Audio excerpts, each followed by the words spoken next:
Hey everybody, Mr. D here checking in for Math Muscle.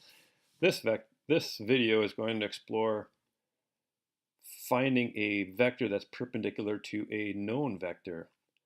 Actually, in this case, we're going to find two vectors that are perpendicular to a known vector, but the two vectors, the added catch is they cannot be parallel to each other, but they both need to be perpendicular to this given vector in three-dimensional form. So here we go. Perpendicularity is a special case. We know that the angle between two vectors, if they're perpendicular, must be 90 degrees. And if you've been following along in the prior videos in this section, you'll remember that perpendicularity implies that the dot or scalar product is 0. So in this case here, we have the given vector, but we need a candidate so that when we do the scalar product, or also known as the dot product, that the answer is in fact 0.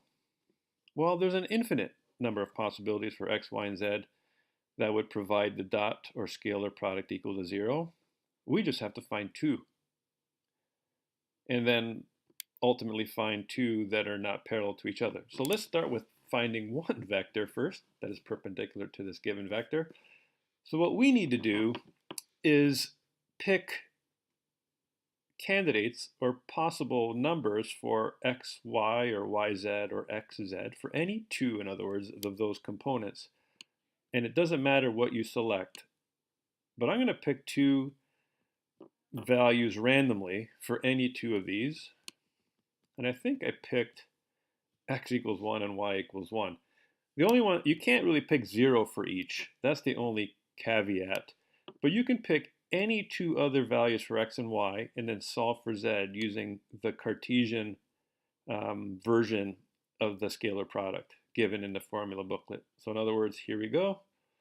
You may recall that the Cartesian version of the scalar product takes the product of the x's, adds it to the product of the y components, and adds it to the product of the z components. So there we go.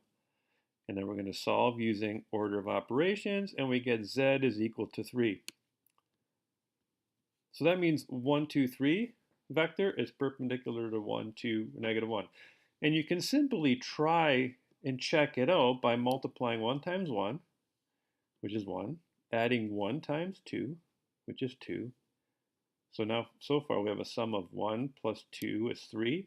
And we're going to add it to 3 times negative 1, which is negative 3. So 3 plus negative 3 is 0.